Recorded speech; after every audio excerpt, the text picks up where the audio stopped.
बिस्मिल्लाहिर्रहमानिर्रहीम। अस्सलाम वालेकुम नाजरीन, आज की मेरी वीडियो का मौजू है खाना सुन्नत के मुताबिक खाना और इसके फ़वाइद।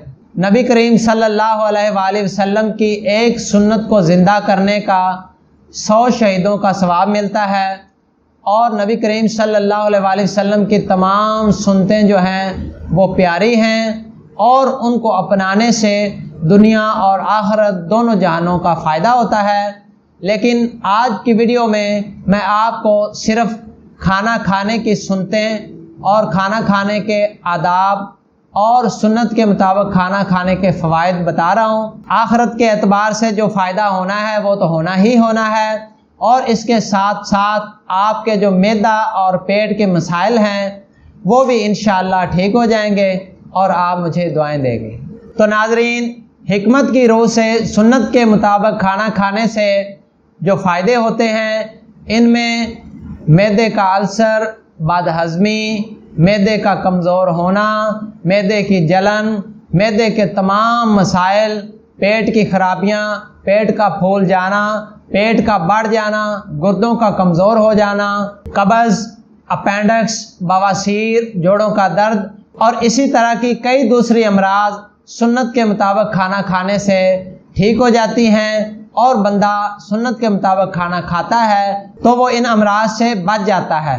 तो नाजरीन, सुन्नत के मुताबिक खाना खाने का तरीका ये है कि दस्तरखान बिछाकर नीचे बैठकर खाना चाहिए, खड़ा होकर नहीं खाना चाहिए। खाना खाते वक्त जब आप बैठें तो या तो अत्तहियात शक्ल में बैठें या फिर आप जो है वो बाएं टांग को अत्तहियात शक्ल में नीचे बिछा लें और बाएं टांग को जो ऊपर रखें, इस तरह से बैठें और खाना बिस्मिल्लाह व अला बरकतिल्लाह ये दुआ पढ़ के शुरू करना चाहिए और खाना अपने आगे की तरफ से खाना चाहिए। खाना जो है वो दरमियाना लुकमा डालना चाहिए, ना ज़्यादा बड़ा हो ना ज़्यादा छोटा हो और लुकमे को अच्छी तरह चबा कर खाना चाहिए। और पानी जो है वो खाना खाने से थोड़ी देर पहले ही पी लेना चाहिए।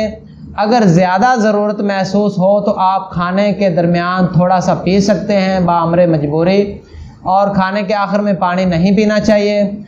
और खाना जो है वो ज़्यादा पेट भरकर नहीं खाना चाहिए, थोड़ी सी भूख रख कर खाना चाहिए। और खाना खाने से पहले जो हाथ धोना है वो भी नबी सल्लल्लाहु अलैहि वसल्लम की सुन्नत है। और खाना ज़्यादा पेट भरकर नहीं खाना चाहिए, थोड़ा सा भूख रख कर खाना चाहिए। और खाना खाने के बाद अल्हम्दुलिल्लाहिल्लज़ी अतआमना व सकाना व जअलना मिनल मुस्लिमीन ये दुआ पढ़नी चाहिए और अल्लाह ताला का शुक्र अदा करना चाहिए। और खाना जिस तरह का भी हो उसमें ऐब नहीं निकालना चाहिए। अगर आपको पसंद ना हो तो खामोशी से उठ जाएं। अगर खाना अच्छा लगे तो बीवी की तारीफ़ ज़रूर करनी चाहिए और अगर किसी वजह से खाने में कोई कमी रह जाए तो फिर खामोशी अख्तियार करनी चाहिए ताकि उनका दिल ना टूटे और वो आइंदा आपको मज़े मज़े के खाने बनाकर खिलाती रहें। और ये नबी करीम सल्लल्लाहु अलैहि वसल्लम की सुन्नत भी है कि किसी का दिल जो है वो तोड़ना नहीं चाहिए। तो नाजरीन, ये हमारे प्यारे नबी करीम सल्लल्लाहु अलैहि वसल्लम की चंद सुन्नतें थीं जिनके मुताबिक हम खाना खाएंगे तो इंशाअल्लाह हमें दुनिया के भी फ़वाइद हासिल होंगे और हमारी सेहत भी अच्छी होगी और आखिरत में भी इसका हमें पूरा अजर व सवाब मिलेगा। दुआओं में याद रखिए। अल्लाह हाफिज़।